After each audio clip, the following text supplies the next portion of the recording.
Yeah. Step up to the plate. Yeah, we calling it straight. No cap in the game. Yeah, we speaking no fake. On this count cash. While the fans get played. While the players risk it all just to earn they pay. We break it all down. Yeah, the truth gon' show behind every deal. Yes, money is so. From the dugout talk to the front office lies. Welcome to the show. Where we cut through the disguise. Steady on BS. Yeah. Steady on BS. Let's go. Good morning, good afternoon, good evening, wherever you are around the world. This is Frankie Castle. I'm the host of Stadium BS. Take a look at my website, www.castleonms.com. That is CASTELLONMS.com, where it's everything Frankie, including the kitchen sink and my hair follicles. Proud South African ambassador for the African Baseball Project. Take a look at that as well over there at CastleOnMS.com. I needed to have my morning coffee this morning. I am just exhausted. Took my kid to school. I was walking. And anytime I start walking outside, doesn't matter if it's morning, night, whatever, I'm worn out. I don't understand why. I'm like, I fairly get my fair share of exercise. I walk around a lot. I do a lot of cardio, walking around where I work. I walk around a lot.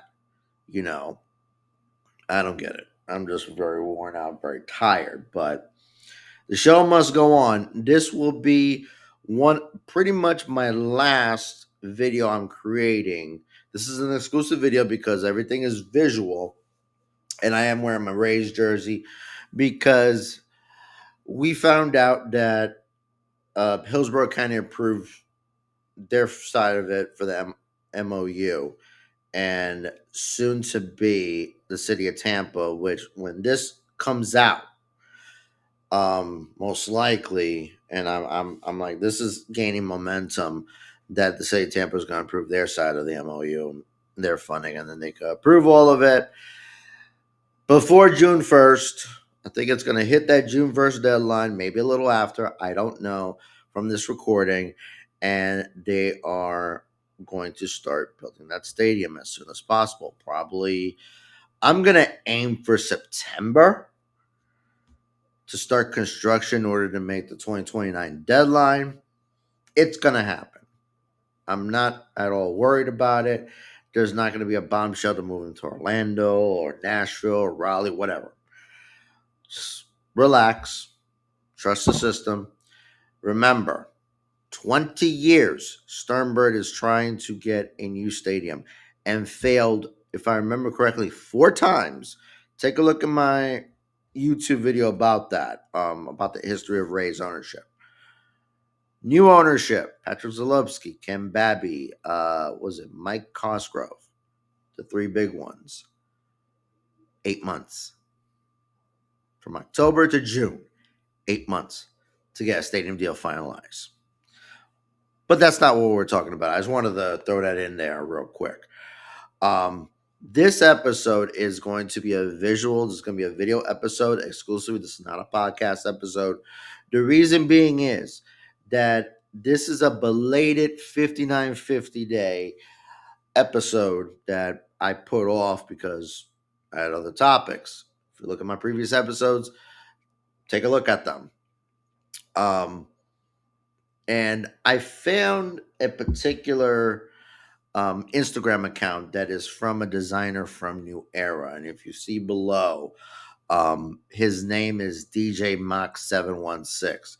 He's out of Buffalo and he designs all these hats.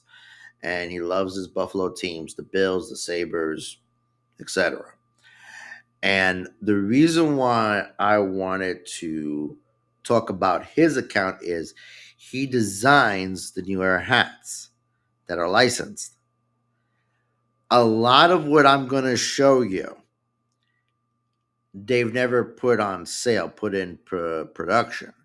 These are concepts, a lot of these.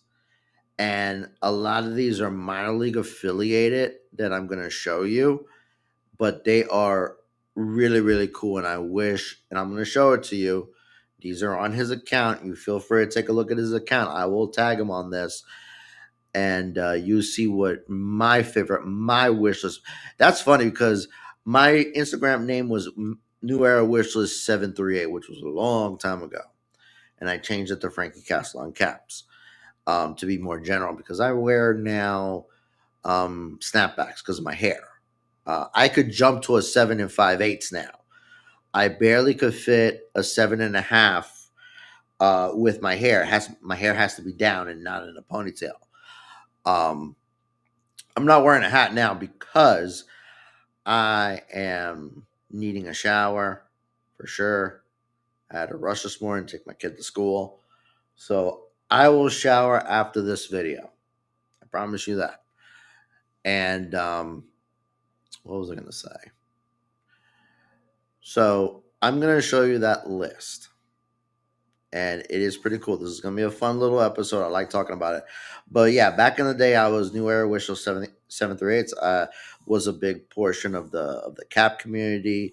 I celebrated 5950 Day every year ever since that trend started. I think it was either 2018, 2019. I was one of the ones that got a free hat from Lids for 5950 Day, and I have the hat that dedicates it, like a patch on the side that I got stitched at my local Lids. You'll see all that if you go back to like 2019 on my Instagram account. Anyway, I am a cap fanatic. I'm now wearing snapbacks. I'm not dedicating more to wearing fitteds. Maybe when I cut my hair one day, maybe when I get that big, career shift, that I would have to shorten my hair and look presentable and get a nice suit and whatnot.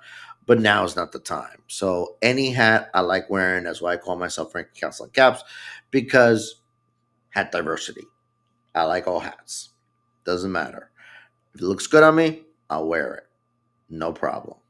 Anyway, before I start that, I wanted to talk quickly about a book that I listened to for the last few weekends, and it's called The Bosses of the Bronx.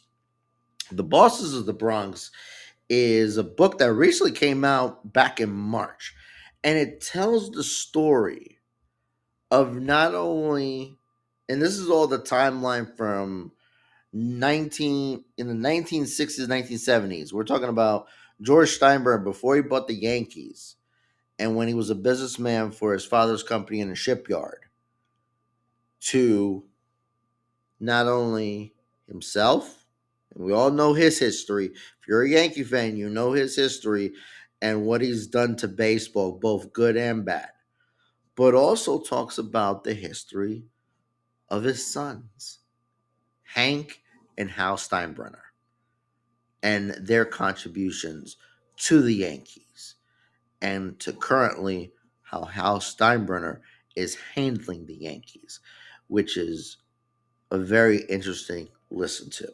I highly recommend it. And I wanted to share a few little tidbits that caught my eye. If you don't want to listen to that, skip to the next slide. You'll see a slide change if you fast forward to it. So, anyway, did you know that when they started um, farthering away from broadcast with WPAX, they used to broadcast all the games on WPAX. And then when cable started building its momentum, they wanted to go to a cable channel in RSN for more revenue. And I remember them from when I was a little boy that they went to MSG before they formed the S Network. I remember MSG and WPIX watching Yankee games. And then Fox 5, if I remember correctly. Yeah, it was WPIX first, then they jumped to Fox 5, and then a lot of it went to Yes Network by the time I moved to Florida. Did you know that in the late 80s, early 90s, they were on Sports Channel? They were on Sports Channel for a couple of years. I did not know that. I was way too little for that. I was, what, 2, 3? But I did not know that before they jumped ship to Dolan's company, MSG. when they formed their network. Well, they've had their network since the start of cable. Did you know that Steinbrenner wanted a second stint of Ricky Henderson? And he has a tendency of giving up all his prospects. Okay. He wanted Ricky Henderson. G. Michael, who was in control of the Yankees at the time, said no. You want me to tell you what the trade was? You're going to be mind blown. They wanted to throw all their prospects to the Athletics when Ricky Henderson was playing for his second stint in Oakland. Take a wild guess what it would have been for Ricky Henderson. Blow your mind. There were gonna be a few prospects, which the Athletics technically develop prospects. They were gonna take Derek Jeter, Jorge Posada, Andy Pettitte, Mariano Rivera, Bernie Williams. Can you imagine the core? Oh, Jeter Posada. Yeah, the core four plus a legend, Puerto Rican baseball legend, Bernie Williams, going to the Athletics. Can you imagine that in Oakland? They could have been a huge dynasty again. And if it wasn't for that block trade, I really think, in my opinion, that they would stay in Oakland. But G. Michael knew better and kept the potential here. And that's where you got your dynasty in New York from 1996 to 2000. 4 titles with that core four and Bernie Williams. And then the core four continued in 2009 when they won that World Series. So that is something I did not know about. The other part was that New Jersey, I think it was called the New Jersey Sports Authority. I forgot what they were called, but they've been swaying the Yankees all across the 80s to move to New Jersey, to East Rutherford, New Jersey. And that's the time when they got the Giants. When the Giants built Giant Stadium in the 70s, and then they lured the Jets to move in with the Giants in the 80s from Shea Stadium, and they wanted to go after the Yankees. And they were really close to get that deal. Can you imagine building a Yankee Stadium in New Jersey? I don't know if the same legacy will still happen if that was the case. A lot of buyers that were luring Steinbrenner to sell the team. Even though fans hated him and wanted Steinbrenner to sell the team, there was a couple of suitors that wanted the team. One was James Dolan's father. I forgot his name. I think it was Charles Dolan, who owned Cablevision. He wanted to buy. No sale. Not enough. The other one was Donald Trump. He said, I will pay you $130 million to buy the Yankees, because he is a Yankee fan. Steinbrenner said no. Not enough. And now that's what, an $8 billion empire right now in this day and age in 2026. GM Bob Watson back in 1996. I thought he was a great GM because he was the help to create that dynasty team in 1996. And then all of a sudden, a couple years later, he left, and then Brian Cashman took over, and he is the longest general manager in Major League history from 98 to now. And I don't think that's going to change anytime soon. He's going to retire as the GM of the Yankees. But why Bob Watson didn't last long? He got to the point that he was ill. Like, he was physically ill in dealing with the stress with Steinbrenner on his ass. And that's how tough Steinbrenner is. And he never recovered from it. Let's just put it that way. Um, Also, one last thing that I wanted to go through. I know this is 15 minutes long, but I wanted to go over this. Um, they have an inkling of who Hal Steinbrenner's successor is going to be. I'm not going to tell you his name. Listen to the book and find out. But he is a potential successor to Hal Steinbrenner if he ever passes on, God forbid, or if he wants this person to take over the reins, that he can't do it anymore.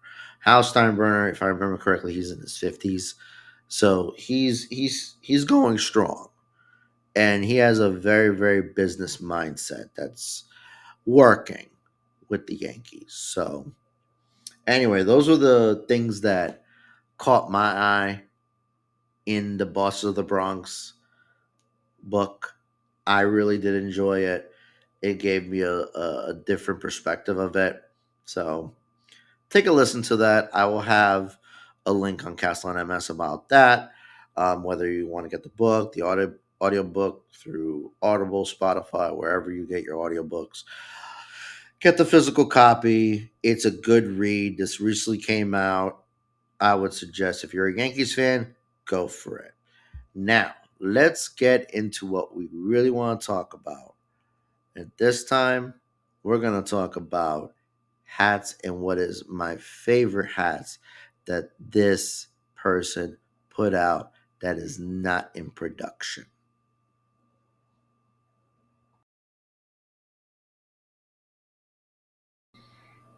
Since we're on the Yankee train, I wanted to introduce you to two hats that I really like. Now, a lot of these hats are going to be minor league related.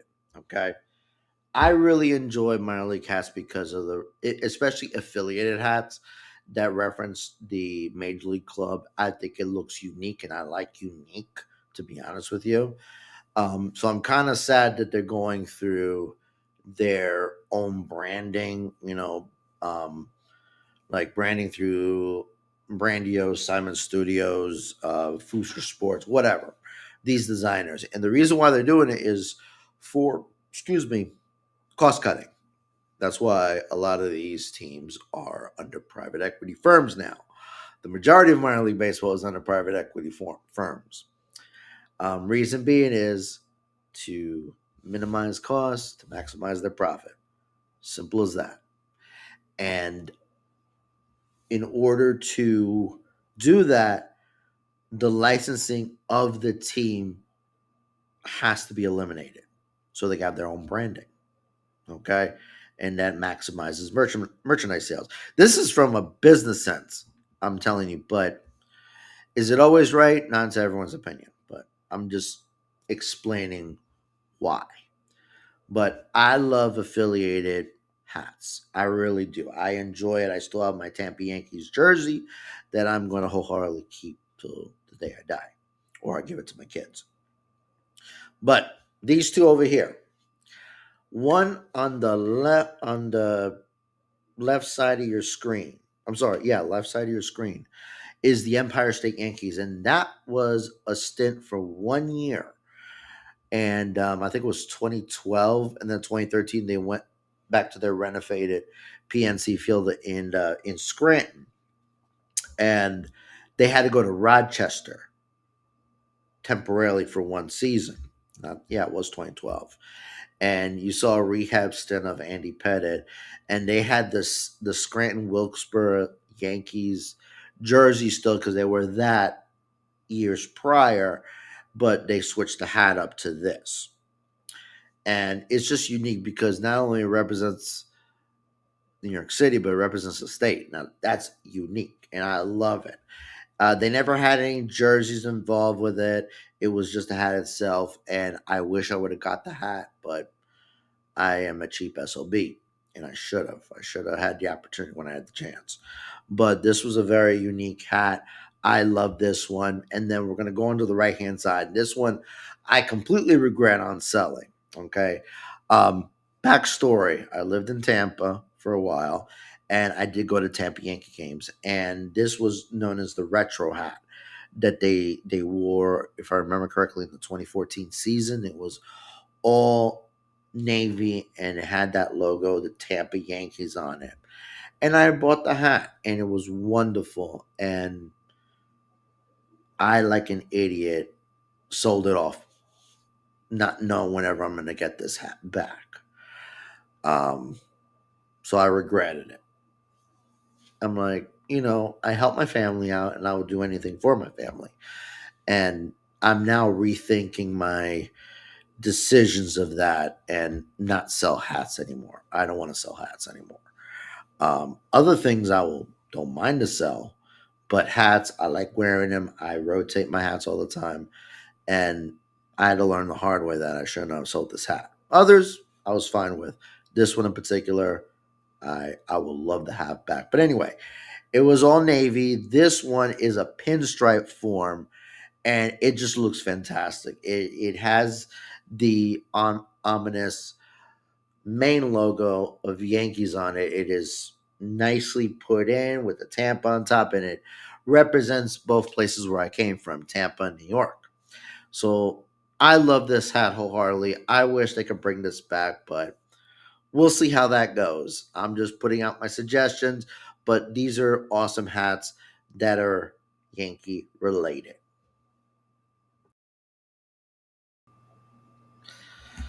Now we're going to go from Yankees to Mets. Even though I was a heartbroken Met fan, by the way, ETS syndrome, if you want to participate in that, DM me. I have all my contact information at castleonms.com. Anyway, back to affiliated hats. Now we're going to jump into the Mets. And there's two I love. I love, love, love. One, left hand side, Brooklyn Cyclones. I love it when it's the Mets colors, and I love the main logo as a side patch that looks awesome, and the Brooklyn name Cyclones on it. It looks perfect, simple, perfect to the point. On the other side is the Binghamton Rumble Ponies. That's what they're currently known now. But back in the day, they were known as the Binghamton Mets, and they had a stinger of a bug on it next to it, and it just looks clean.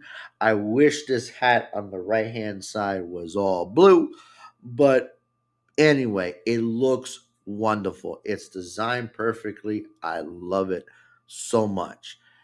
These are hats I wish they could bring back, but and they're affiliate related. It just looks perfect, unique. I love these. We're gonna transition from New York to Florida. Okay, that's the second place I lived after living in New York, and I love Florida teams as well. One of them is Yankee related, the other one isn't.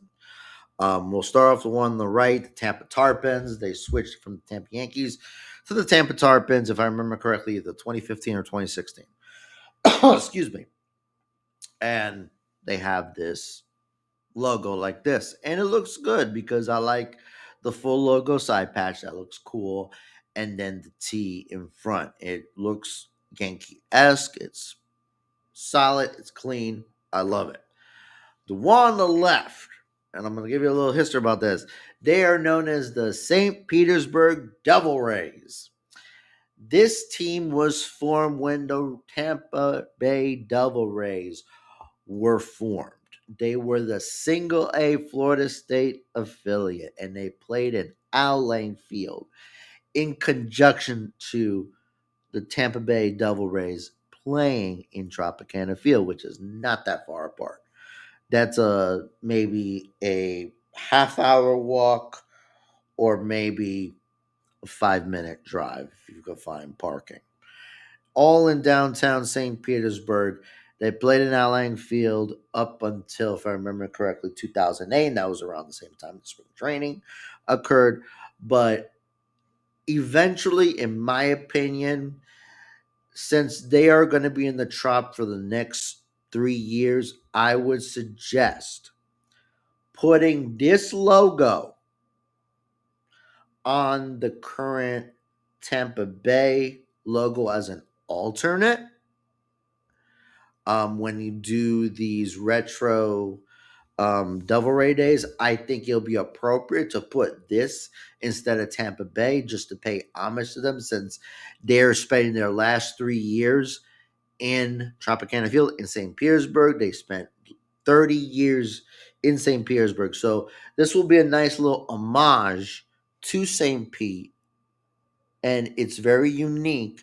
I would definitely suggest that, in the future. Ken Babby, if you're listening, put this hat up there. It would be very, very appropriate. I'm not saying as a permanent, but as an homage. Speaking of Florida and speaking of homage, take a look at these two hats. I'm going to explain to you what each of them are. We're going to start off with the one on the right hand side. This is the original Tampa. Hear me out. The Orlando Sun Rays logo hat. They were a Double A affiliate of the Minnesota Twins. Then after that, it became the Orlando Cubs. Then after that, the Orlando Rays. And I'll get to the Rays in just a moment. They were originally known that they played at Tinkerfield, which I have an episode about Tinkerfield on the podcast. But it's a really slick, unique logo. It was the original Rays name that was put out there, and it was specifically in Orlando. So it's a nice little homage cap, nice, clean design. You see the little, ray of sunshine on the S. It looks pretty cool. I like it. And then on the left hand side, this was the homage cap that the Tampa Bay Rays wore when that nightclub shooting, I think it was Pulse, happened. And they were all uniting for Orlando because it was just a horrible tragedy that happened. And now they put that as a memorial, if I remember correctly. But during that time frame, it was a lot of "We Are Orlando," um, and bringing unity to the community. And the Rays wanted to pay homage to that. So what they did was they wore their minor league affiliate at the time with this hat. They wore it for one game, and the Orlando Rays were a Double A affiliate of the Tampa Bay Devil Rays. Played in Tinker Field as well before we started going into ruins. In addition, they played in the Worldwide of Sports before they moved to Montgomery, Alabama. No more Orlando Rays. But it's a unique logo. It's affiliated. And I doubt they'll move to Orlando, but this is like a foreshadowing. But I don't think it's a foreshadowing. I think they're going to move to Tampa, be done with it, and that's it. But it is a nice homage hat, unique, just like the St. Petersburg one, unique, and something to talk about. All right, so we're gonna split a little bit between Florida and another place. Um, on the left hand side is the St. Lucie Mets. It looks similar to the one they have for spring training, but the difference is Mr. Met is in a Hawaiian shirt and board shorts and with some sandals with some shades on. It looks funny. I like it. Unique. And he's like, I'm going to stay in Florida, which is appropriate. St. Lucie is a small community that has a really nice beachside. And, um, this is a place to retire pretty much. So, anyway, love this. Very unique, very clean. I like clean. And then on the right hand side, it is the Milwaukee Brewers affiliate, the Helena, Montana Brewers. The reason why I like this logo, not only it's affiliated with the Milwaukee Brewers and it's a nice, clean look, but this was the final time that Helena, Montana ever got a minor league team. There is no teams in Montana that are minor league affiliate anymore. At least I don't remember correctly. I think they're now independent league teams, and probably a lot of the reason is for travel and popularity. So they were one of the ones, if I remember correctly, were either relocated or cut from minor league baseball. So that was near and dear. And I figured that's a nice homage cap to commemorate the last time that Helena, Montana had a minor league franchise.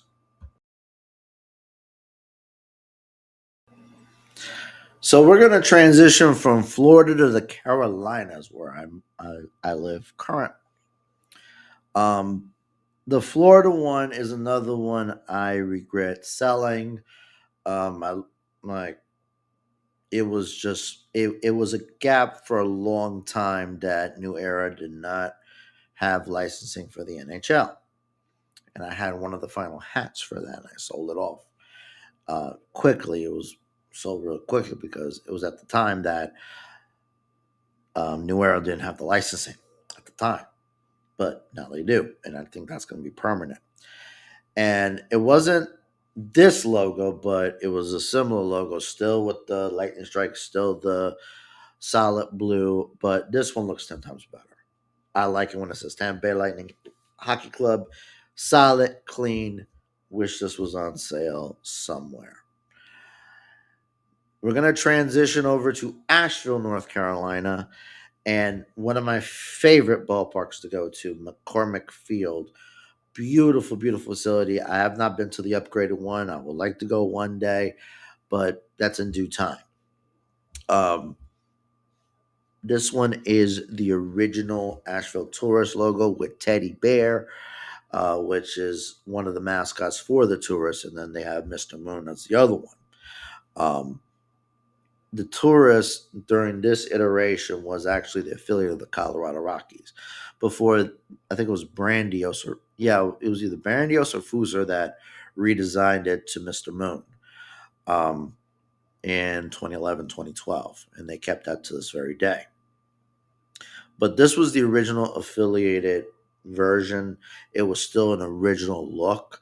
They did do little transitions of the minor league affiliates, but it wasn't really it wasn't really known because it's its own team, it's its own historic franchise. It's been on and off for close to 100 years, 110 years. Um, and there were numerous amount of affiliated ball, independent ball, and this one caught my eye because that was the first logo they had as a minor league affiliate of the Colorado Rockies.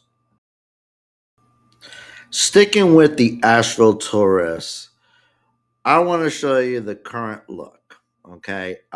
After they spent 20 plus years as a Colorado Rockies affiliate, and that was a great relationship. They kept on renewing those 2 year relationships until Major League Baseball took over the minor league system and then had 4 teams each. And then they had to require to upgrade the facilities, and Asheville did with flying colors. Anyway, they're now a Houston Astros affiliate since 2020, and I don't think that's going to go away anytime soon. Now, these two hats I really do like. One is the affiliated look of the Houston Astros with the A on it. That is freaking awesome. I wish I would have got my hands on that. And then the one on the right, I'm not really too much of a fan of this logo that they had in 2011 starting now, but there was one in particular logo that I really did enjoy.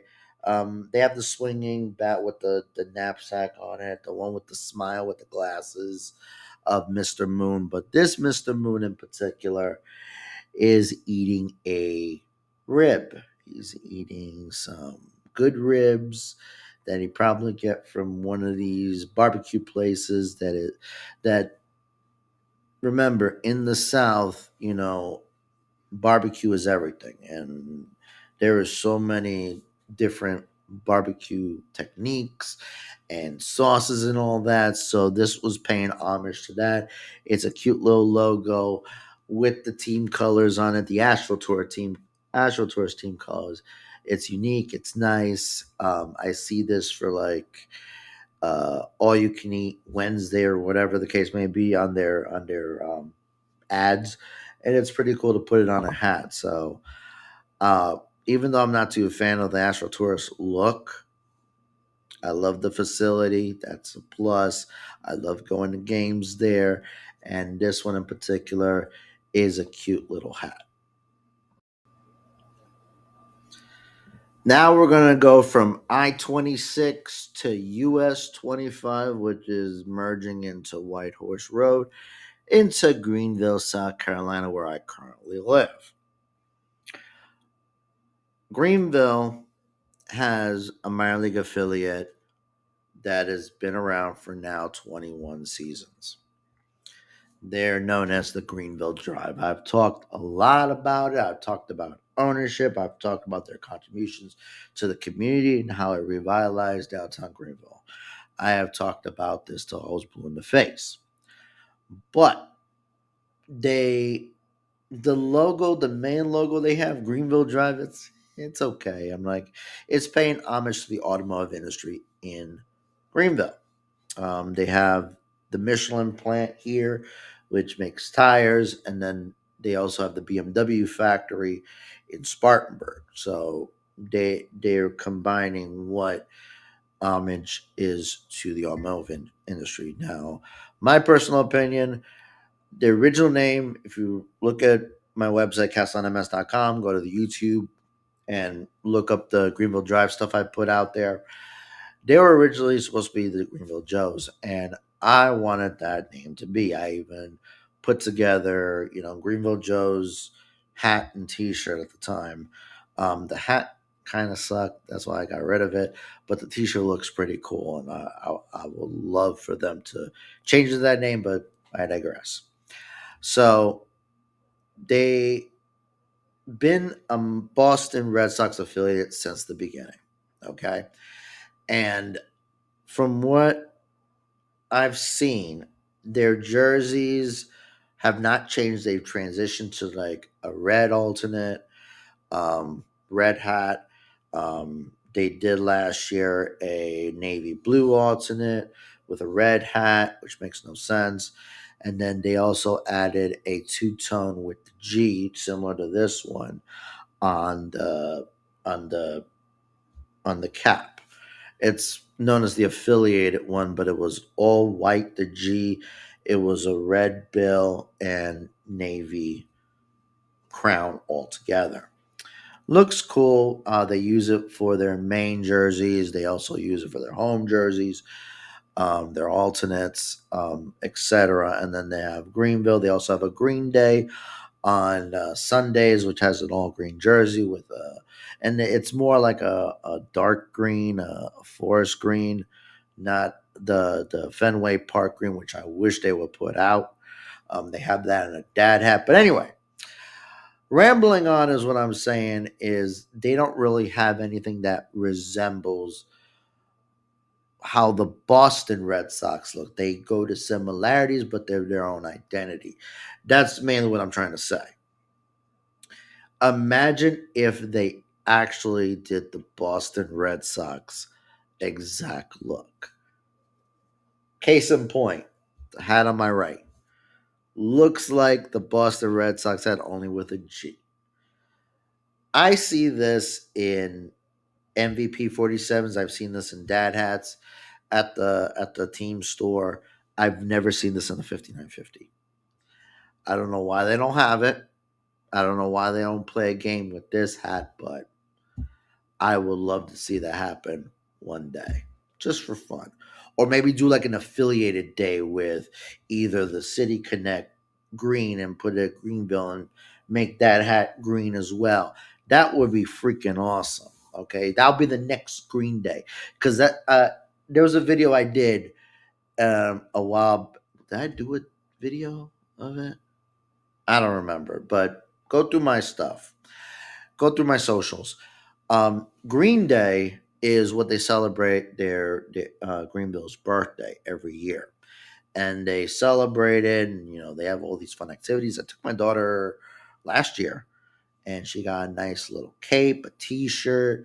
I got me a t-shirt, which I gave to my wife because I really didn't want it. Um, and everything was green, and it was pretty cool. I wish they would do like a Fenway Green, Fenway Park Green, Monster Green, and this to be matching it and similar to the Boston Red Sox. I would love to see that. If you look at the thumbnail of when I toured, um, if when I toured Floor Field, which where they play, it'll be right there. So this is awesome. I wish they would put this in the 5950. This will be a seller, but what do I know in selling? Um, on the left hand side is the mascot of the Greenville Drive, Reedy Rippet, which is paying homage to the Reedy River, which is it's a river that crosses along Greenville, and you could walk through the Reedy River in Falls Park, in that in a big bridge that's there in downtown. Now, beside it, next to the mascot, is the actual, replica of Floor Field, and it says Floor Field, Greenville, South Carolina. These will be two hats that I would love to see selling in the team store. Maybe it costs too much to make. I don't know. Maybe it goes on clearance quickly. I see a lot of clearance Greenville Drive hats, a lot. That's why I get some good deals. Some sell, some don't. Mainly, they aim for dad hats and 47 MVPs and kids hats. Reason being, they have to appease the clientele. But like I said, I love the 5950 version. These are pretty cool. Hopefully, they'll take my idea out of it and use this dude's design on these hats for the future. All right, we're going to transition Greenvilles, okay? We're going to transition from Greenville, South Carolina, and then transition over to Greenville, Tennessee, which is an E in the middle, Greenville, Tennessee, and I'll explain a little bit about that area and that team history. We'll start off with Greenville, South Carolina again. This right over here is the Greenville Braves. They spent from 1984 to 2004 in Greenville, South Carolina. They were a AA affiliate of the Atlanta Braves, and they played in Greenville Memorial Stadium nearby Malden. And they have a big history there since the Braves are back then America's team and still has a nice chokehold of marketing in the South. Braves country. Got it. So this hat was what they wore throughout their time in Greenville, South Carolina, which is pretty cool. I think the side patch is the Southern League because that's where they played. I was trying to make a reiteration of the hat, which failed miserably. It was going to be Greenville Drive, like in those same letters, and it was going to put down GD. And if you listen to my infamous C review, that turned out to be a very bad idea, which I never sold ever again. So this was the original concept of it. I love this. This is a very unique look. They have sold it in different places, different hat shops. I'm trying to remember where, but they did. It's just a nice, clean homage look.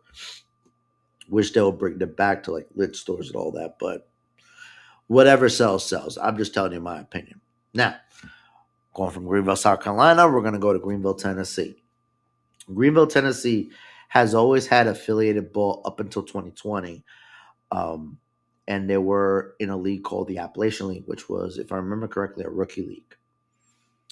And they had affiliated teams, just affiliated teams. So I'll give you a great example. The Kingsport Mets, they always wore the colors of the Mets. This one was no different. Greenville always had an affiliated team, and this one in particular during their stint in affiliated ball was the Greenville Reds. And they just made the C and turned it into a G, which is pretty cool. Now, the reason why I've never been to Greenville, Tennessee, I don't know too much about it. I don't have any family there, friends there, none. It's just Imagine if you are uh, uh, a sandlot team, a semi-pro team, so something you want to create and play at a ball field. Let's say, you know, you want to do this. You could use this design to call yourself the Greenville Reds. Why not? That'll be kind of fun. Order you some hats like that. Order you some shirts like that. You know, I'm like a lot of these companies will do this for you, and wouldn't it look cool? But that's the design they had. I really like it. It's unique. It shows the affiliate of the Cincinnati Reds, and it shows Greenville at the same time, even though it's not the right Greenville, but you get my drift. Last but not least is more Greenville, Tennessee hats that are affiliated. I should have done the Pulaski Yankees now that I think about it, but I didn't see a design there recently. So, anyway, going back to Greenville, Tennessee, imagine if you use these for like a semi pro team or a sandlot team. This is the Greenville Astros. That was, I think, the final affiliate of Greenville before they got the chopping block, and then the Appalachian League became a. I don't if I think they were an MLB partner league team, draft league. I don't remember, but anyway, they're still an part of Major League Baseball, but just in a different way. Not affiliated anymore, and they have their own identities. I think they're now called the Greenville Flyboys. Look that up. Google that. Anyway, the Greenville Astros. This is what it looks like with the nice G and paying homage to the Astros logo in during the 2000s, like all the 2000s when they moved into their new state of Minute Maid Park, also known as Dakin Field, or I don't know the name too much, Dakin Field, whatever. They have that star paying homage to that. But this is what really is cool about it. The designs that DJ Mac 716 did were the colors of the 90s Astros logo, which is right over there. And this would be the current look. Still using the 2000 star, but you're combining the 90s with currently. That is freaking awesome. Okay. It's a nice little combination of it, paying homage to basically three different generations, three different decades. So I think that is freaking awesome. That is a tasteful way to combine different generations of the Houston Astros. I'm not a fan of the Houston Astros, but I love these hats. And I hope you enjoyed this video. I do have plenty of merch. I have hats. I have a Stadium BS jersey. I have t-shirts galore with Stadium BS logos, Cast on Motivational Standard logos. For South Africa, United States. The United States one for the 250th birthday. Nicaragua, Puerto Rico. I have t-shirts for them and hats for them. I wish I can get them stitched, but I digress. It would have to be heat pressed, but they're reasonably prices at castellanms.com. Now, um, I am probably going to be doing an interview on the next episode next week. Don't quote me on that, but a lot of these episodes are going to be audio related since my kid is going to be home for the summer. Funny story. This is the final week of May, which is the ending of my kid's school. I started this podcast the week after my kid went to school. And I had to take breaks because my kid was at the house and there were time frames I need to go out and, you know, get her energy out, spend time with her, which I spend a lot of time with her. Don't get me wrong. I do everything and anything for my kid. And eventually I will have my eldest daughter here to spend time with. And we have a lot of things that we want to do together as well. So I'm very looking forward to that. But I still love to do my podcast because that's my escape. It's my escape. This is what I like doing. I like to talk about things I like. And maybe you'll like them too. Maybe you're interested in the same thing I am. Sports business, hats, stadiums, whatever. We can even talk about the Brockmire review. Maybe you've watched the series too. We can have a discussion about that. Maybe you want to interview. Tell us about your story. I don't mind hearing from you. I have a survey on castonms.com. One for a sponsorship inquiry if you want me to sponsor your brand. I do sponsor charity funds, GoFundMe's.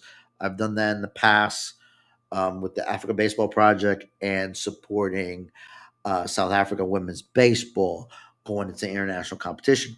All that's on my website. But I don't mind doing a sponsor inquiry of a product that you have or a company you have. I don't mind it. There's a survey involved. Even if you want to be a sponsor, we can add your logo to the Stadium BS jersey. All that's on my website. If you want to be a guest on the show, there's another survey for that one, or just DM me. DM me mainly on Instagram. My poison's there. If you want to message me on TikTok, Facebook, I don't associate with X that much. I don't like X. I don't like their algorithm. I don't like what is viewed to me.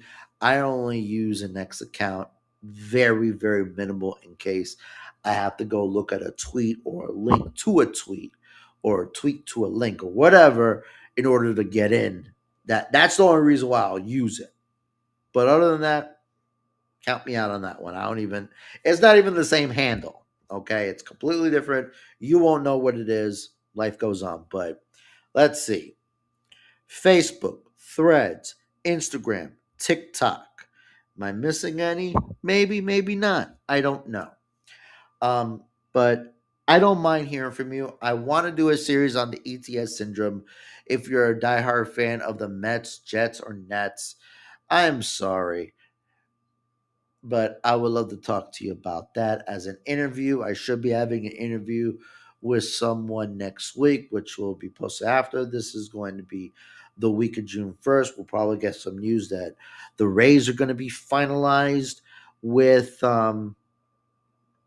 their financing deal, and now they're going to start their construction plan and break ground and all that to revitalize that Hillsborough Community College, Hillsborough College now campus, um, and redevelop the area, gentrify it. I hate to say it that way, and yeah, I think we'll. I think we have a lot to talk about, but a lot of it's going to be audio only, easy to upload on YouTube on audio only, in my opinion. You saw that with Brockmire. Brockmire, take a look at that episode. I will post that at the end of the video. It is a very, very good episode. It's an hour long video. Video, audio, podcast, whatever you want to call it. What else? What else? Since I'm talking, um, merch, sponsorship, guest inquiries, or just contact me. Maybe give me a suggestion. I don't mind hearing from you. I don't mind. I'm like, all I do is reach out. I'll follow a whole bunch of people on my State of BS uh, Instagram account and see if anyone be like, I want to take a listen to, or I want to take a watch at his video and see what I think. Maybe, maybe not. Um, but yeah, I want this to grow. I want this to grow to something bigger, and I really do have a passion for this. And hopefully, it will become something bigger. So, I really truly believe that. Anyway, taking too long of your time. If you want to fast forward through some of it, feel free. If you want to just see the hats, feel free. Follow DJ Max 716 on Instagram to show more of his lovely designs in those hats. And until then, this is Frankie Castlon signing off. This is Stadium BS. And have yourself a wonderful day. And God bless.